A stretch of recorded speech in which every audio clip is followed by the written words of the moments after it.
Viva Voz, com Vera Magalhães.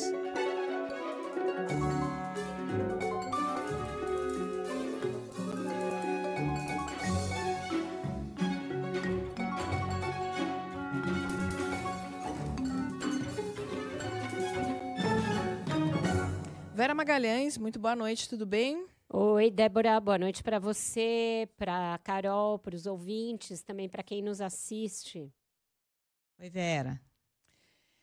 Viva a Voz no ar, eu convido você, ouvinte, a participar com a gente. Manda mensagem aqui se você quiser falar, se tiver dúvidas sobre qualquer um dos temas que trouxermos aqui, manda mensagem para o nosso WhatsApp, o 11 99911 9981, que eu estou de olho aqui. Bem, a Câmara discute uma proposta que derruba os decretos do governo, aqueles decretos referentes ao aumento da alíquota do IOF, bola nas costas do governo. O Igor Cardim está acompanhando desde cedo e tem mais informações para nós. Oi, Igor. Débora, a primeira derrota do governo aconteceu agora há pouco. A Câmara dos Deputados rejeitou por 354 votos a 99 um requerimento que tentava adiar a votação do projeto do decreto legislativo que susta o reajuste das alíquotas do IOF. A derrota do governo abriu caminho, então, para o início da análise da proposta já no plenário nesta quarta-feira. Neste momento, com o requerimento já derrubado, esse requerimento de adiamento, os líderes partidários começaram a orientar as bancadas para o voto em plenário, que deve acontecer daqui a pouco. O projeto é relatado pelo deputado Coronel Crisóstomo, que se manifestou favoravelmente à derrubada dos decretos do Executivo. Segundo ele, os atos do governo não foram apenas ajustes técnicos, mas aumentos efetivos de tributo. O líder do governo, inclusive o deputado José Guimarães, criticou essa movimentação, classificou como um serviço ao Brasil. O líder do PT na casa, Lindbergh Farias, declarou, disse que considera essa medida ilegal e falou também que, caso essa medida passe, o governo sofra essa derrota na votação, o governo vai ter que tirar de algum lugar esse dinheiro e, muito provavelmente, dos projetos sociais. Então eles se rebelam. O que é que eles querem impor ao governo? Que o governo corte programas sociais. Ao derrubar esse decreto do IOF, o governo vai ser obrigado a cortar mais 12 bilhões. De onde? Programas sociais, saúde, educação. Então é uma votação contra o povo. E aí a inclusão do projeto na pauta surpreendeu o Planalto, os deputados da base, inclusive da oposição. Alguns deputados do Centrão, indicando ali a votação, também disseram que foram pegos de surpresa com a pauta de supetão ali do presidente Hugo Mota, que tomou decisão ontem, após semanas ali dos desgastes entre o governo e os parlamentares. A insatisfação do Congresso começou com o anúncio da alta do IOF em maio. A gente lembra a previsão de arrecadação de 20 bilhões, mesmo após o governo recuar parcialmente e propor algumas medidas alternativas dos deputados, então mantiveram essa ofensiva.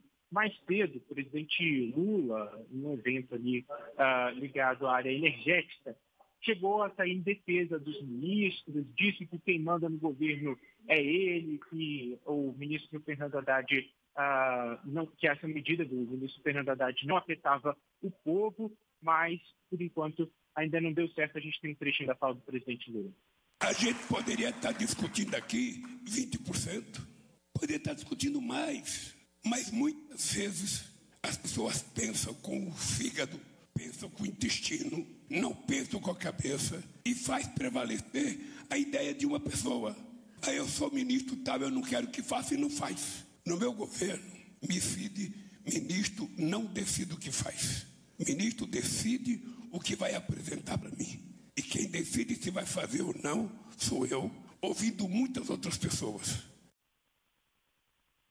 Pois é, e aí nesse clima o governo até acelerou a liberação de emendas parlamentares na tentativa de conter essa insatisfação, mas a tendência é que seja aprovada hoje mesmo aqui no plenário da Câmara dos Deputados, e aí o projeto segue para o Senado Federal, onde o clima também é de resistência às medidas fiscais do governo, onde o governo também deve sofrer uma nova derrota. Vera, Débora e Carol. Ô, Igor, eu vou aproveitar que você está aí desde manhã, sentindo a temperatura e colhendo esses bastidores. Mais cedo, né, até informei no Globo isso, que o Senado também estava na mesma toada, poderia votar até amanhã, mas pode ser até mesmo hoje, em razão do clima de insatisfação. Em que medida a derrubada dos vetos da semana passada contribuiu para azedar um pouco mais o clima? Porque o que me dizem é que o Congresso está achando que o governo está querendo vender a história, que é verdade, de que qualquer aumento na conta de luz vai ser por conta dos deputados e senadores e que isso teria piorado a situação. Vera, inclusive, ontem, aquele relatório que propunha a tarifa social da conta de luz foi retirado ali naquela comissão mista entre a Câmara e o Senado. Havia até um acordo de que passasse junto ali da aprovação do fundo social, de uma ampliação desse fundo social, e que foi retirado também justamente por conta dessa interrupção ali do governo e também aqui da Câmara dos Deputados, do Senado Federal, sobre esse desgaste. Então, optaram ontem, inclusive, por retirar esse tema da pauta. E aí, o que eu cheguei a ouvir aqui é que o Senado votaria ainda hoje, caso a Câmara, acho que a depender ali do horário da aprovação na Câmara, o presidente Davi Alcolumbre e o presidente Hugo Mota já se reuniram mais cedo e ficou definido isso, que assim que isso for votado na Câmara dos Deputados, o tema já seguiria para o Senado. Então, a votação por lá deve acontecer entre hoje e amanhã, a depender mesmo do rito aqui na Câmara dos Deputados. O presidente Hugo Mota, inclusive, saiu agora há pouco ali da mesa da presidência, está sendo presidido por um outro deputado, deve retornar daqui a pouco justamente para poder fazer essa postura também com os senadores. A todo tempo, os senadores vêm aqui à Câmara dos Deputados, vão até a tribuna, conversam com ele, justamente para poder tentar alinhar isso e passar o quanto antes nas duas casas. Obrigada, Igor. Vera, esse clima está te lembrando alguma coisa? Está parecendo algum outro presidente, alguma outra presidente? Pois é, com as coisas escalando rápido e nesse grau de acidez, Débora, eu chequei com fontes se elas achavam que a gente estava numa iminência de ter um rompimento completo das relações, como aconteceu, por exemplo, no governo Dilma, com o então presidente da Câmara, Eduardo Cunha, e isso deflagrou toda a discussão do impeachment e a votação do próprio impeachment de uma maneira muito rápida, vertiginosa. Disseram que acham que não é para tanto, que não é a esse nível, mas as coisas de fato tão graves. Por exemplo, o presidente da Câmara não está mais atendendo o ministro da Fazenda. Ele deixou de atender ligações do Fernando Haddad. O presidente do Senado, que até aqui parecia estar um pouco mais descolado dessa animosidade, hoje, na sessão lá do Senado, estava reclamando do governo, reclamando até de medidas que ele disse que eram medidas anti-Israel, tomadas pelo governo, a ponto dos líderes terem de lembrar que ele estava falando de medidas que eram antiquíssimas, etc. Mas eu perguntei até para o Igor em que medida a coisa dos vetos na semana passada tinha ajudado a azedar o clima, porque parece que existe uma insatisfação enorme. E isso eu colhi de vários colegas que estão por lá e também de deputados e senadores, com essa história de que eles acham que o governo está querendo espetar na conta do Congresso a responsabilidade pelos jabutis do setor elétrico. E essa é uma conta totalmente do Congresso. Escrevi isso na minha coluna de hoje, falei isso desde segunda-feira aqui, ontem a gente falou com a Renata Agostini. Então, isso não é uma narrativa, isso é verdade. Mas é isso, quem tem maior capacidade hoje de causar danos é o Congresso ao governo e não o governo ao Congresso. Então, daí porque uma hora o presidente fala grosso, não sei o quê, as medidas são do meu governo, não são dos ministros, e depois tem que falar fino, tentando, olha, a gente vai liberar emendas, não votem isso, não votem aquilo, porque é um governo totalmente desarticulado. Então, respondendo o que a Débora me perguntou, não acho que esteja no ponto de um rompimento total e de o Congresso emparedar o governo nesse nível até de inviabilizar a continuidade do governo. Mas a gente tem o presidente da Câmara e do Senado jogando juntos e os dois num tom muito elevado de reclamação contra o Lula e contra os principais ministros.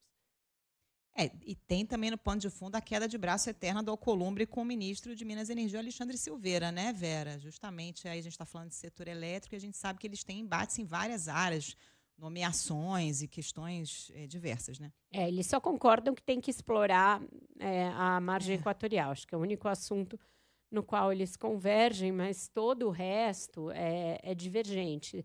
Carol, acabou de passar a discussão da urgência lá no Senado. 43 votos a favor e 30 contrários à ideia de que assim que chegar lá o PDL, que derruba, portanto, o decreto do IOF, vai ser votado também em regime de urgência, como está sendo votado na Câmara. Então, realmente o clima muito ruim. Hoje de manhã, quando eu conversei com fontes ligadas ao presidente da Câmara, Hugo Mota, falei, mas pegou o governo de surpresa. Falaram que a ideia era pegar de surpresa mesmo, que o Haddad teria tirado da cabeça dele essa coisa de que teria umas semanas de trégua, que isso não foi conversado, e ainda um tom assim, não reclamam que a gente não vota nada na semana do São João? Então vamos votar, vamos colocar tudo para votar.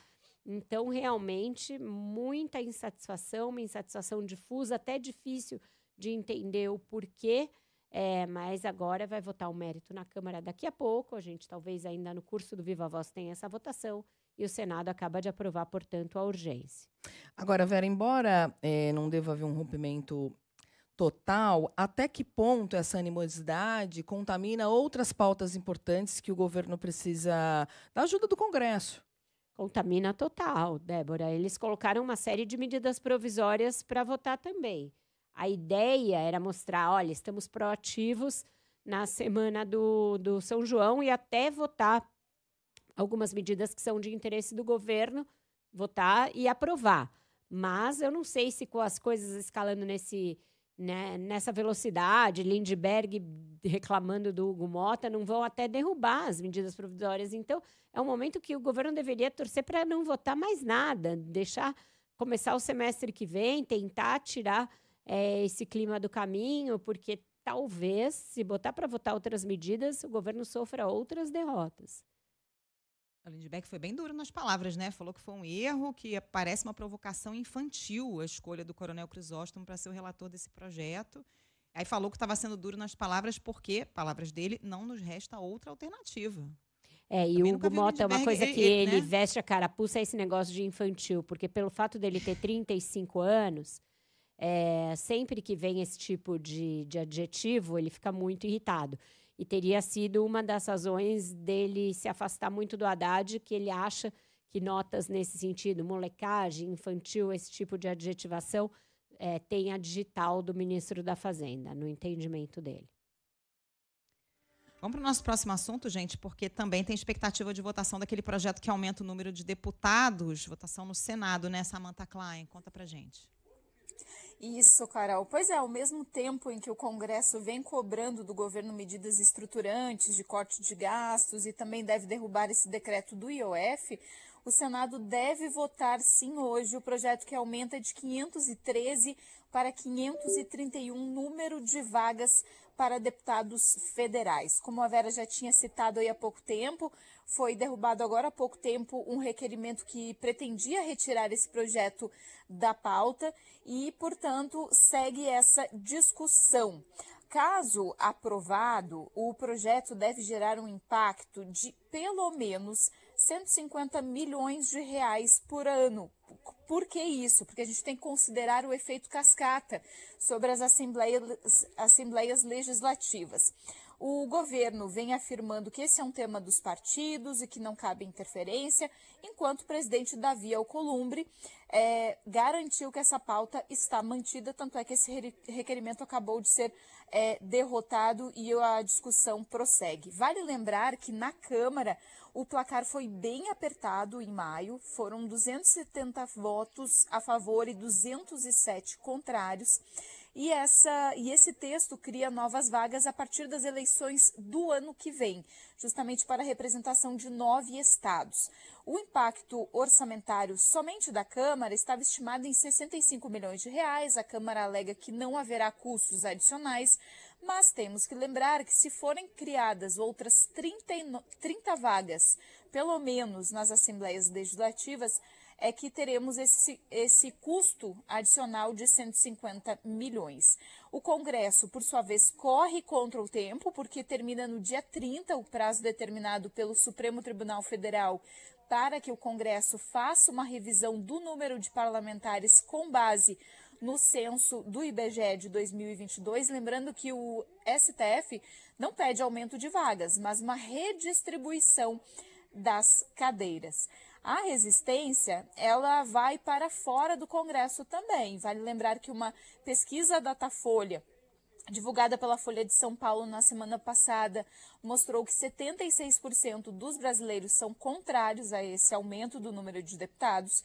E para o movimento de combate à corrupção eleitoral, a proposta é casuística, inoportuna e imoral, especialmente num cenário aí de tantas desigualdades sociais, assim nessa nota aí do movimento de combate à corrupção eleitoral. Lembrando que alguns estados aí vão ganhar mais parlamentares, se o projeto for aprovado, são mais 18, o Pará ganharia 4, Santa Catarina outros 4, Amazonas 2, Mato Grosso também 2, assim como o Rio Grande do Norte.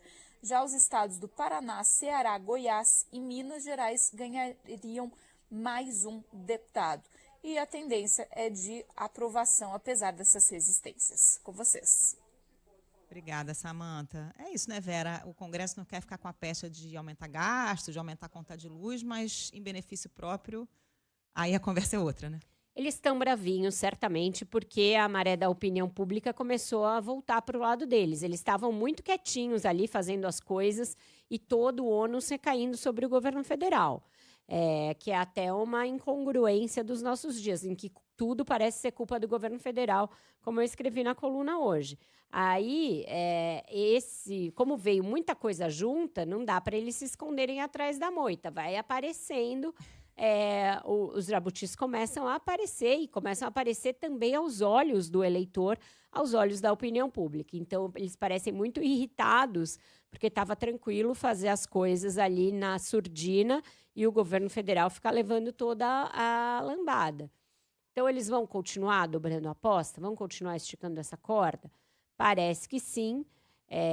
Vão seguir adiante nessa agenda, que é uma agenda em que... desculpa, eu até tinha falado que a urgência que tinha passado era do projeto do PDL, mas não era desse projeto de deputados e senadores. A fonte estava me mandando aqui o placar dos 43 a 40, mas era do projeto que a Samantha que a gente falou até se agora. enrola. Exato, mas enfim, vai passar a urgência também, se for do PDL, vai passar tudo. Mas é isso, o Senado e a Câmara têm que entender que daqui a pouco eles também estão levando bordoada dos seus próprios eleitores, se ficarem apostando muito nesse caminho de esticar a corda, né? Quer dizer, a gente está falando de 64 milhões por ano só na Câmara dos Deputados, sem contar as assembleias legislativas. Se esse custo já está... Isso não vai gerar um custo adicional, significa o quê? Que ele poderia ser economizado? Não se gastar esse valor que, no fim das contas, vai gerar? Ou seja, é mais dinheiro do consumidor, de qualquer forma, né? Exato, vai aumentar, não tem como. E acho que quando ficou muito nítido isso, eles se exasperaram porque viram que podem e vão ser cobrados. Então, não adianta, numa hora as coisas aparecem como elas são. Acontece que o governo não tem capacidade de articulação nenhuma, não tem capacidade de resistir a esses lobbies, que são lobbies poderosos, mas que sempre existiram, e com governos fortes o lobby vai até um ponto e o governo consegue se contrapor a ele, mas nesse caso, com um governo muito fraco, o lobby tá bombando, né? Dinheiro do consumidor não, gente, do eleitor. Consumidor que também vota, que também são a vota, mesma pessoa. Que acabam sendo consumidores também. Bom, vamos para o nosso próximo tema. A Isa Staciarini tem mais informações sobre o julgamento da responsabilidade das redes sociais. Oi, Isa. Oi, Débora. Olha, na retomada do intervalo, o presidente do STF, o ministro Luiz Roberto Barroso, suspendeu o julgamento do Marco Civil da Internet e retoma amanhã com o voto do ministro Nunes Marques. Barroso disse que há uma expectativa de amanhã eles fecharem a tese, mas afirmou também que se isso não acontecer na sessão de amanhã, os ministros já avançaram nas discussões. É um tema bastante polêmico, está em 8-2 o placar no Supremo para responsabilizar as plataformas por conteúdos ilegais publicados por internautas. Agora, apesar da maioria, os ministros divergem muito sobre a constitucionalidade ou não do artigo 19 do Marco Civil da Internet, apesar de terem votado para responsabilizar as Big Techs, ou seja, uma corrente diz que o artigo é inconstitucional ou parcialmente inconstitucional e outra corrente entende que o artigo é constitucional, mas que deve haver apenas uma obrigatoriedade, né, dessas redes sociais serem responsabilizadas de alguma forma. Na sessão de hoje, votaram a ministra Carmen Lúcia e Edson Fachin. Carmen Lúcia comparou as Big Techs às atualizações das regras de trânsito. Diz que no passado as pessoas se movimentavam ali por charretes e quando surgiram os carros, essas leis foram atualizadas. E disse que o desafio é mostrar para a população que não está fazendo cerceamento de liberdade de expressão e que, portanto, as Big Techs precisam ser responsabilizadas, mas ela, por exemplo, entendeu que o artigo 19 é constitucional. Carmen Lúcia citou, por exemplo, o caso de uma criança que morreu depois de participar de um desafio das redes sociais e questionou qual é a responsabilidade dessas Big Techs que deixam esses conteúdos no ar. Para ela, as redes não podem ser meros depositários. O ministro do Supremo, Edson Fachin, que também votou hoje, né, abriu a sessão com a manifestação dele, seguiu a divergência aberta pelo ministro André Mendonça. Fachin disse que não existe liberdade de expressão absoluta, mas que exigir uma decisão judicial hoje é a única forma de responsabilizar conteúdos publicados por terceiros. Fachin defendeu uma regulação estrutural e sistêmica das plataformas, mas diz que isso não pode ser feito pela justiça e que há remédios distintos para a responsabilidade de liberdade e não uma dose única para cada um desses sintomas. Na vigência do Estado de Direito Democrático, os remédios para os males da democracia precisam ser encontrados dentro da caixa de ferramentas da própria democracia. E, portanto, daí porque vejo a necessidade de termos uma certa cautela ao arrostarmos a concentração de poder que é inequívoca das plataformas e suas empresas. Não há dúvida alguma que há uma concentração que merece a preocupação, inclusive jurídica, daí porque o tema, aliás, está sendo decidido por um tribunal. Portanto, falta o voto apenas de Nunes Marques. O que os ministros que já votaram entendem é que não é necessário uma decisão judicial para as plataformas tirarem do ar conteúdos criminosos, mas eles ainda divergem em relação ao artigo 19. Volto com vocês. Obrigada, Isis Tassarini, pelas informações. A gente faz mais um intervalo. Na sequência tem Repórter CBN. E voltamos com Viva Voz. Seja muito bem-vindo, muito bem-vinda, você que chegou agora ao Ponto Final CBN. Hoje é quarta-feira, 25 de junho de 2025. Viva Voz agora para toda a rede, isso porque parte acompanhava o jogo entre Fluminense e Mamelodi, Fluminense classificado. Portanto, Vera Magalhães, boa noite novamente. Boa noite para quem está chegando agora, boa noite para todo mundo, enfim, bem-vindos à nossa rede. E se você perdeu a primeira parte do Viva Voz, Vera Magalhães já trouxe aqui análises super importantes sobre o cenário político, corre lá no nosso canal do YouTube que você consegue recuperar. 6h35 agora, o Guilherme Muniz, em São Paulo, tem mais informações. O presidente Lula falou hoje novamente sobre as pesquisas na margem equatorial. Boa noite, Muniz. Boa noite, Débora, Vera, Carol. Pois é um assunto que divide muitas opiniões, né? E o presidente Lula trouxe, portanto, aí a visão dele. Ele disse que o Brasil não pode abrir mão do potencial energético da margem equatorial do país, que é aquela região entre o Amapá e o Rio Grande do Norte. E defendeu que o Brasil vai presidir a Conferência da ONU sobre o Clima, a COP30, em Belém, de cabeça erguida, mesmo com o início de uma eventual exploração de petróleo na região, possibilidade que é muito criticada pelos ambientalistas. Vamos ouvir o que o presidente disse. Ninguém vai me dizer, não vai explorar petróleo na margem equatorial. A gente vai tratar com muita seriedade.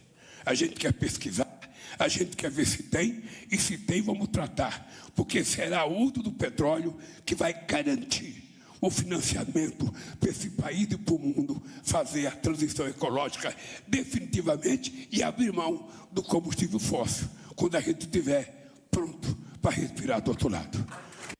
Lula disse que a eventual exploração de petróleo lá na região seria feita com base em critérios técnicos e ambientais e defendeu a importância do país conseguir equilibrar a preservação ambiental com também o desenvolvimento econômico e social. Essa manifestação dele acontece no momento em que tem ainda aquele impasse entre o Ministério de Minas e Energia e o IBAMA. O ministério, que é comandado por Alexandre Silveira, defende que o órgão ambiental conceda licença para que a Petrobras possa fazer estudos e eventualmente iniciar a exploração de petróleo na região, mas ambientalistas temem que a exploração por lá cause prejuízos à fauna e à flora no norte do país. Há pouco mais de um mês, inclusive, o IBAMA aprovou um plano que foi apresentado pela Petrobras, um plano que prevê ali o resgate dos animais eventualmente atingidos por derramamento de petróleo. Agora os técnicos avaliam a efetividade desse plano, inclusive com a realização de simulados. As falas de Lula foram feitas durante uma reunião do Conselho Nacional de Política Energética, lá na sede do Ministério de Minas e Energia. Nessa reunião, inclusive, foi quando foi aprovado o aumento da porcentagem de etanol na gasolina vendida no Brasil. A mistura vai passar dos atuais 27% de etanol para 30%, mudança que só começa a valer no dia 1º de agosto, e o governo diz, Débora, que tem o objetivo de reduzir em 11 centavos o preço da gasolina nas bombas por aqui. Com essa medida também, o Ministério de Minas e Energia diz que o país vai passar a ser autossuficiente em gasolina. O que isso significa? Que não vai ser mais necessário importar o combustível para abastecer os nossos veículos. E esse conselho também aumentou a mistura do biodiesel ao diesel, né? Aumentou a quantidade de biodiesel no diesel brasileiro de 14% para 15%. Débora. E em outro ponto dessa fala, o presidente acabou sendo mais enfático, né? Dizendo que não vai aceitar que digam para não explorar petróleo na margem equatorial, ou seja, uma pressão sobre o IBAMA em relação às licenças, não? A ministra Marina Silva, que vem também sendo colocada nessa pressão, né? E ela diz que toda a condução é feita por parte do IBAMA, que é um órgão ligado ao Ministério de Minas, ao Ministério do Meio Ambiente. O que ela alega é que toda a decisão, demorada ou não, é feita com base em critérios técnicos. Então, a alegação deles não é que não se pode fazer a exploração, mas que tem todo esse trâmite, que pode ser demorado para quem quer a aprovação logo, mas deve seguir todos esses requisitos. Mas o presidente Lula já indicando aí uma posição com relação a essa discussão toda, realmente. Obrigada, Guilherme Muniz, pelas informações. Guilherme Muniz, diretamente de São Paulo. A gente já noticiou também, né, e Carol, há algumas semanas, essa pressão que os técnicos, principalmente do IBAMA, vem sofrendo em relação a esse tema. E está muito claro, a partir das falas do presidente Lula, não só de hoje, né, outras falas têm vindo nesse sentido, tanto de Lula quanto do ministro Silveira. Quer dizer, se outros países podem explorar, por que o Brasil é o único país que não vai explorar, né? Então, existe uma pressão e o encaminhamento vai ser, de alguma forma, essas pesquisas vão ter continuidade, né? Já está muito claro que a Marina Silva é voto vencido nesse caso, né, Débora? No começo, o Lula ainda falava que tinha que analisar, que ia aguardar a opinião dos técnicos. O governo foi elevando o tom, né? O ministro Alexandre Silveira já elevou bastante o tom contra o IBAMA, e agora o Lula falando muito claramente, né? Defendendo a continuidade das pesquisas. Aos pouquinhos, essas pesquisas vão acontecendo, e a tendência é que, de fato, a gente comece em algum momento a ter a exploração. Acho que a Marina já sabe que é voto vencido aí, pelo menos nesse caso, apesar dela ser abertamente contra, né? E os técnicos do IBAMA também. A gente faz agora mais um intervalo e, na sequência, tem Bruno Caraz aqui no Viva Voz. O Viva Voz está de volta e hoje é quarta-feira, já está com a gente na ponta da linha e também por imagens o Bruno Caraza, diretamente de Belo Horizonte. Boa noite, Bruno. Olá, todo mundo que está acompanhando a gente. Oi, Bruno. Oi, Bruno. Bruno, a gente está vivendo aí, está assistindo em tempo real, enquanto fala, mais um capítulo tenso dessa novela de queda de braço entre Congresso e governo, porque deve cair hoje o decreto do aumento do IOF, e com uma situação ali de acirramento do clima entre legislativo e executivo, que deve levar uma nova derrota. Eu estava aqui falando com uma fonte no intervalo e no bloco anterior, que prevê que o governo vai levar de 350 a 360 votos contrários hoje, o que é um baita de um recado. Diante disso, como ficam as perspectivas da situação fiscal? Oi, Vera. Pois é, você usou bem o termo, é novela mesmo, né? E aí, por falar em novela, vamos recapitular os capítulos anteriores, né? O governo ele tem uma meta de zerar o déficit fiscal neste ano. E aí ele aprovou um orçamento no início desse ano, atrasado, aliás, né? O Congresso aprovou, e nas contas do orçamento estava previsto um superávit de quase 15 bilhões de reais para o ano. O que seria ótimo se não fosse fake, porque todo mundo sabia que esse orçamento que foi aprovado, ele superestimava as receitas, né? Esperava que ia entrar mais dinheiro no cofre do governo e subestimava muitas despesas. Então, não era um orçamento crível.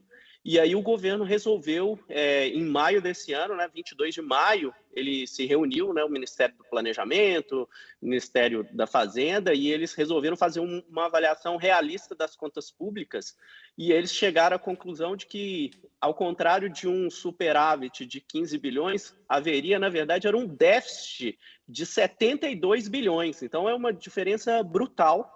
E aí, o que o governo fez para tentar colocar as contas mais ou menos em ordem? Ele bloqueou e contingenciou mais ou menos 31 bilhões de reais, que ele congelou, que o governo não vai poder gastar ao longo do ano, a menos que a receita, né, entre. E ele editou esse famigerado decreto aumentando o IOF, com o governo esperando arrecadar algo como 20 bilhões de reais esse ano, e que daria mais uns 40 e poucos bilhões de reais no ano que vem, né? A reação foi muito ruim. O Congresso de cara já sinalizou que não iria aceitar isso, deu um ultimato para o governo rever a sua posição, e o governo em junho editou uma medida provisória tentando ali equilibrar as contas e afrouxar um pouco esse decreto do IOF. O que a gente está vendo hoje é que o Congresso muito provavelmente vai derrubar esse decreto, e isso vai dar um outro problema para o governo, porque se já estava difícil fechar as contas com o aumento do IOF, agora ficou mais difícil ainda. Uhum. E aí a derrota do governo nesse IOF vai exigir do governo talvez contingenciar, bloquear mais 10 bilhões de reais. Então o orçamento do governo está super limitado. E ele ainda vai ter que fazer essa medida ainda mais drástica, o que também não elimina a crise política, porque para chegar nesses 10 bilhões, ele vai ter que mexer também nas emendas parlamentares, que é a moeda de troca que o Congresso usa hoje em dia, né? Então, é uma perspectiva fiscal muito ruim que agrava a situação para os próximos meses aí. Agora, Bruno, em meio a essas restrições fiscais, avaliação negativa, o governo tem tentado encontrar maneiras de ampliar políticas públicas que têm apelo popular. E uma delas prevê a troca de dívida tributária por atendimento médico. Como é que vai funcionar exatamente? Débora, essa novidade que o governo anunciou essa semana, né, foi ontem. O governo, então, tem essa dificuldade fiscal, então ele está, de diversas formas, tentando lançar outras políticas que não comprometam aí as finanças públicas, mas que possam turbinar a popularidade do Lula, já que ano que vem tem eleição. E aí o governo, no âmbito desse programa, o nome é um pouco ruim, né, que é Agora Tem Especialistas, né? Ele criou essa possibilidade de que os hospitais privados e filantrópicos que têm dívidas tributárias com o governo, eles troquem parte dessa dívida por atendimento médico para os pacientes do SUS. O governo está querendo fazer isso para diminuir as longas filas de espera por atendimento especializado no SUS. Então, é uma medida positiva nesse sentido. É uma medida melhor do que simplesmente dar um refis para esses hospitais, que era algo como os governos anteriores faziam. Então, é uma medida criativa do governo, mas que, por outro lado, gera uma certa preocupação, porque acaba gerando um incentivo para que, se essa moda pega para outros setores, né, as empresas vão pensar, eu vou deixar de pagar a dívida tributária porque em algum momento o governo vai me propor algum tipo de acordo e eu vou pagar menos tributo com esse acordo. Então, é algo que é preciso ter muito cuidado para não gerar um incentivo contrário, mas é o governo também tentando ser criativo para contornar essa política fiscal e prover melhores políticas públicas aí nessa área. Só para trazer um número aqui, o ministro Alexandre Padilha concedeu uma entrevista hoje ao CBN São Paulo e ele disse que esses débitos ultrapassam os 30 bilhões de reais e que 2 bilhões vão ser descontados este ano, é a expectativa pelo menos nessa modalidade.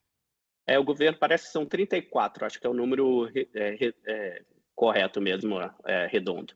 É isso mesmo, Débora.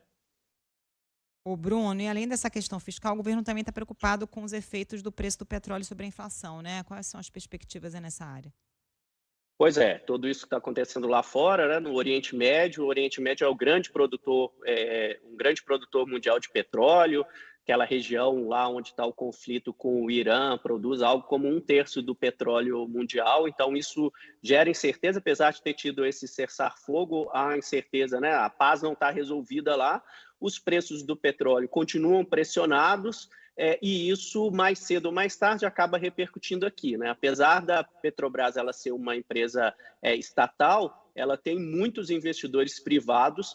E se a Petrobras segura o preço dos combustíveis aqui no Brasil, isso gera prejuízos, né? Diminui os lucros desses investidores privados. Então, é uma pressão muito grande para que a Petrobras ela reajusta os preços da gasolina e do diesel, que já estão defasados em relação aos preços internacionais do petróleo, e aí o governo lançou hoje, então, essa medida que já estava prevista, né, na lei de combustível verde, né, de aumentar o percentual de biocombustível e de etanol, tanto no diesel quanto na gasolina, mas aí o governo está adotando essa medida, né, aumentando os percentuais aí de biodiesel e de gasolina. Vamos chegar a 30% de etanol na gasolina no Brasil, e aí é uma medida importante para conter o aumento de preços de combustíveis. Então, a gente vê que a situação do governo ela se torna mais complicada em diversas frentes, na questão fiscal, nessa questão, né, da conjuntura, da inflação, e o governo, então, está tentando, das diversas formas, algumas medidas fiscais, outras medidas aí não fiscais, né, parafiscais, tentar segurar as pontas para evitar que a situação ela se torne mais complicada nesse restante aí do final do governo. Bruno Caraza falando aí para a gente da situação complexa do fiscal brasileiro. Ele volta na quarta-feira, sempre direto de BH. Obrigada, Bruno, por hoje. Combinado, gente. Boa noite. Tchau, tchau. Tchau, Bruno. Boa noite. E dá tempo de mais um tema, né, Carol? Dá tempo de mais um tema. Débora, o advogado-geral da União, Jorge Messias, estava hoje aqui no Rio de Janeiro. Ele falou sobre a criação da CPMI para investigar os descontos irregulares no INSS. Disse que isso não deve atrapalhar o pagamento aos aposentados prejudicados. A Juliana Prado tem os detalhes. Oi, Juliana, boa noite. Olá, boa noite, Carol, Vera e Débora e ouvintes da CBN. O advogado-geral afirmou nessa quarta-feira, né, que a criação dessa CPMI já é um fato posto. Essa CPMI que vai investigar os descontos ilegais em benefícios do INSS. Disse também que isso não deve atrapalhar o processo de ressarcimento aos aposentados e pensionistas prejudicados pela fraude. Ele destacou que o governo tem interesse na apuração dos fatos e que a prioridade é garantir o pagamento às vítimas. A CPMI é algo que já está dado, a CPMI é algo que já está anunciado pelo Congresso Nacional. O que nos cabe agora é trabalhar com essa realidade. Eu não gosto de ficar agora falando o que passou. Já está criada, a CPMI está aí, e da parte do governo nós só temos interesse. A verdade, que a verdade apareça e seja colocada à disposição da sociedade. É isso. Segundo o Messias, o programa de ressarcimento já está em andamento e o primeiro lote de pagamentos pode começar no dia 24 de julho, daqui a um mês, caso o Supremo Tribunal Federal homologue o acordo de conciliação proposto pela AGU. Uma minuta será enviada ao ministro Dias Toffoli, que deve analisar e validar, então, a proposta. Mais de 3,4 milhões de pessoas já contestaram descontos indevidos e cerca de 1,5 milhão devem receber valores corrigidos pela inflação. As declarações do advogado-geral da União, Jorge Messias, foram dadas aqui no Rio de Janeiro durante o Global Fact, o maior evento de fact-checking do mundo. Questionado pela CBN, o AGU também comentou o julgamento em curso no Supremo Tribunal Federal sobre a responsabilidade das plataformas digitais em relação ao conteúdo publicado por usuários e classificou o tema como urgente.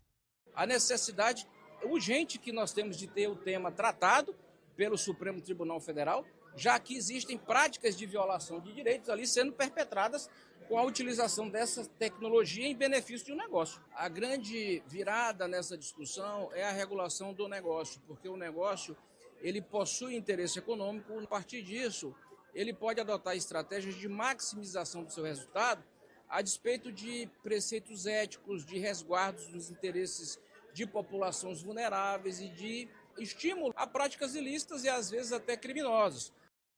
É isso, também participaram dessas mesas de forma virtual os ministros do Supremo, Alexandre de Moraes e Carmen Lúcia. A ministra, inclusive, pontuou que há uma estrutura financiada e organizada produzindo fake news capaz de derrubar democracias.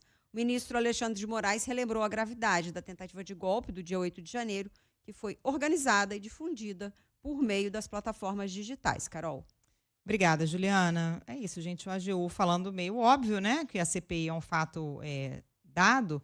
Agora, no âmbito do Judiciário no Supremo, o que a AGU está pleiteando é a suspensão dos processos que tratem da responsabilização da União e do INSS pelo caso. A gente falou sobre isso ontem, teve uma audiência de conciliação, o governo apresentou uma sugestão ali de calendário para começar a pagar os aposentados, mas tem esse pedido da AGU para suspender os processos, né? Ficamos por aqui por hoje, então. O governo prestes a levar uma derrota grave na Câmara. Se a estimativa que a minha fonte me falou estiver correta e o placar da derrubada do decreto do IOF ficar entre 350 e 360 votos, é muita coisa. É uma coisa que eleva o patamar da crise para um semi-rompimento. E alguma coisa vai ter de ser feita. Diga. O requerimento do adiamento caiu por 354 a 99, então já dá para ter uma ideia. Então a fonte cravou ali o meio do negócio. E aí, então, a coisa vai escalar. E eles estão reclamando muito do tom do líder do PT, líder na Câmara, Lindbergh Farias, que passou a sessão inteira no microfone reclamando do presidente da Câmara, tipo da coisa que não vai ajudar você tentar apagar incêndio com querosene, com gasolina. Então, parece um momento de o presidente chamar, alguém tentar ali apaziguar os ânimos, entender o que está dando errado, porque ficar 1 ano e meio nesse clima, não tem governo que aguente. Eu até testei a hipótese Eduardo Cunha versus Dilma com essa fonte, disse que não é por aí, que não é para tanto. Mas eu acho que falta, mais porque falta pouco tempo para acabar o governo, que ninguém se anima a ir por um lado desse, viu? Enfim. Até amanhã, gente. Beijo, Vera. Até amanhã. Até amanhã.